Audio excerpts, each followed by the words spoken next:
Ladies and gentlemen, boys and girls, we have a big issue with our car, and I'm going to get into it right now.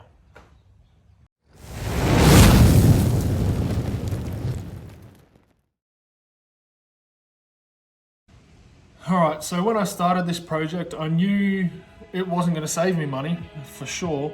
It was going to cost me money, and it is costing me money. And the issue we've got is that it keeps frying ignition coils and actually melting them. I found out, I put a new exhaust on this, and I'll put some video down this hopefully soon, or up soon, of the exhaust going in. But when I did that video, the other issues got is that the SD card that I took the video on was corrupt, and I lost all that footage. So I have to try and get something sorted for you guys. The other issue we've got is that the ignition coil that was, or the coil pack that was on this car, it started to melt and expand, and so that was previously to all this happening. So I got rid of that, put a new one on, and as soon as I put it on and let the car idle for a little bit, underneath, the epoxy underneath cracked, and hot goo, black goo, started melting out the bottom of it. So I stopped the car, got another ignition coil pack, put on the car, exact same thing happened. So, leaves us to a bit of investigation that we need to do.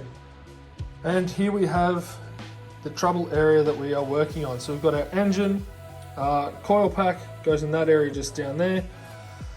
Now, the way I discovered this is I've been in constant communication with Ross McLaren down in Brisbane. Just generally talking. His son Sam races XLs. We've just been having a bit of a conversation about it, and when I sent the video of the XL with the new exhaust, he said it doesn't sound right. I said I agree. It sounded like it's got a bit of a misfire. So new spark plugs I put in it, new leads, that didn't fix it. I know it's already got a new crank angle sensor down there, so I didn't think that would be the issue. So then I went and changed the coil pack, because the coil pack on there was absolutely shot. That meant spending, I don't know, $100 and something. Put the new coil pack on, it cracked, glue started oozing out of the bottom of it. So I quickly shut the engine off. I thought maybe there's a problem with the coil pack. So I went and got another coil pack.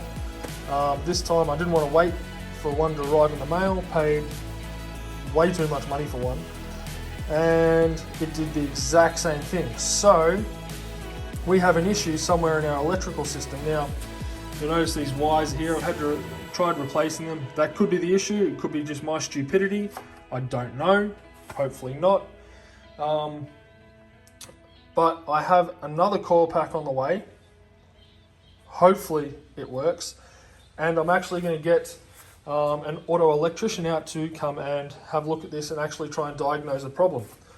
The issue being, when I got this car, the harness, this connection is not actually for the coil pack. So I don't know if it's the connection or anything that could be wrong.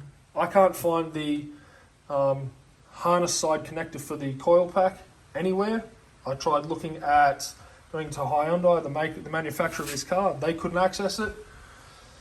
So I had to use one of these white janky looking connectors. So that leaves us with a number of different options. As the rain picks up, miserable day and miserable news to bring to you guys. A few different options. First one, put a new coil pack on, we'll get the auto electrician out and he can have a look at it. Second option is go to a wrecker's, try and find an entire new engine harness and go through and put the whole new engine harness in there. Problem being is I can't guarantee there won't be issues with that harness, being these cars are relatively old.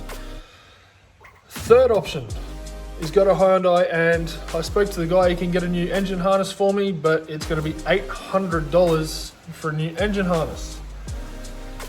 The other problem that could be is I might need an entirely new ECU for this car. So then sourcing one of those that doesn't have problems may be difficult. So that is another problem we've got. One option that is not on the table is giving up, because that is exactly what I'm not going to do, because I want this car out on track. I've put too much time, too much money and too much effort into getting it out there, and giving up now is not an option. Okay, so to give you guys an idea of what's happening with these coil packs, this is the one that came on the car when I got it, and all this gunk around here, that has oozed out of the actual coil. It's cracked on the top and has come out there. The second one I put on to replace that, you can see it's cracked right through there, and there's black gunk or something. It's like molten plastic was just oozing out of that crack.